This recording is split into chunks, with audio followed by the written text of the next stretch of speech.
حج پر ہر ایک کا جانا ممکن تو نہیں لگتا، لیکن بارگاہ مصطفیٰ میں ہر ایک کا پہنچنا ممکن ہے۔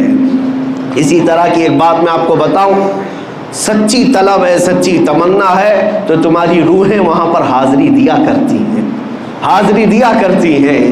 حضرت عبداللہ ابن مبارک وہ حج کے لیے نکلے تھے۔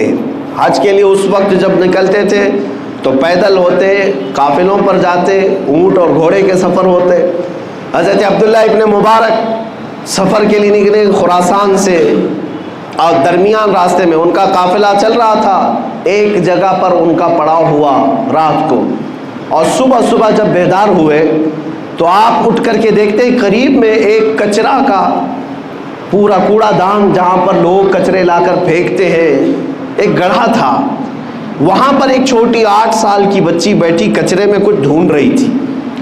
ابن مبارک فرماتے میں قریب جا کر دیکھا ایک چھوٹی سی بہت خوبصورت بچی ہے، کچرا ڈھونڈ رہی ہے۔ تھوڑی دیر کے بعد اس کو ایک مری ہوئی چڑیا نظر آئی، وہ مری ہوئی چڑیا اٹھائی، اس کے پر وغیرہ نوچ کر کے وہ چبا کر کھانے لگی، اور تھوڑا سا اس میں بچا لیا اور بھاگنے لگی۔ ابن مبارک اس کو پکڑ لیتے، کہا اے بیٹی تیرا نام کیا ہے؟ اس نے مسلمان نام بتایا، اور کہا کہ کیا تجھے معلوم نہیں یہ مردہ کھا رہی ہے؟ تو یہ کچرے میں سے اٹھا کر مردہ کھا رہی ہے، مری ہوئی چڑیا۔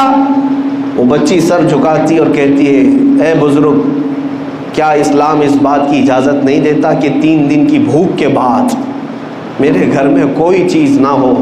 میرا ایک معذور بھائی میرے گھر کے اندر سویا ہوا ہے، اور میں بھوک کی شدت کی وجہ سے 3 دن کے بعد اگر مری ہوئی چڑیا کھاؤں تو کیا اسلام اس کی اجازت نہیں دیتا؟ ابن مبارک کا دل سہم گیا۔ اس لڑکی کے ساتھ وہ اس کی جھوپڑی میں گئے، دیکھا تو معذور بھائی اس کا ایک لیٹا ہوا ہے اور ایک لڑکی ہے، کچھ بھی نہیں ہے گھر میں، کوئی چیز نہیں ہے۔ وہ مری ہوئی چڑیا کچرے کے کوڑے دان سے اٹھا کر کے کھا کر کے آئی، ان کا دل اتنا پسیج گیا۔ ابن مبارک اپنے قافلے میں آئے، جو زادے راہ وہ لے کر نکلے تھے، سامان پیسہ سب ایک گٹھری میں جمع کیا اور اس بچی کو دے دیا، کہا یہ تو لے لے، اب میں حج پر نہیں جا سکتا۔ اب سامان بھی نہیں تھا، مال بھی نہیں تھا، پیسہ بھی نہیں تھا۔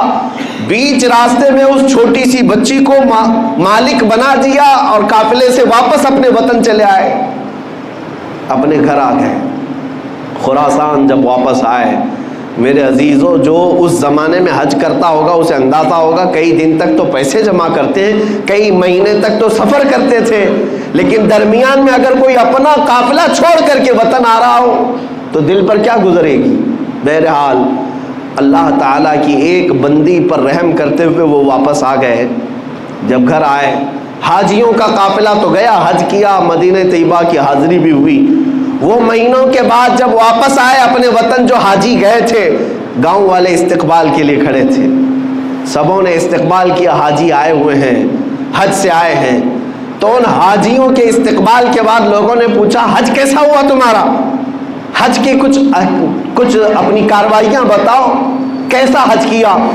وہ جو حاجی گئے تھے وہ کہنے لگے کیا کہنا ہمارے حج کا، عرفات میں تو ہم عبداللہ ابن مبارک کے ساتھ دعا کر رہے تھے، مزدلفہ میں عبداللہ ابن مبارک نے ہماری امامت کی ہے، کنکریاں ہم نے ان کے ساتھ ماری ہے، بارگاہ مصطفیٰ صلی اللہ علیہ وسلم میں جب ہماری حاضری ہوئی عبداللہ ابن مبارک جیسا امام ہمارے ساتھ تھا، تو حاضری کا کیا کہنا؟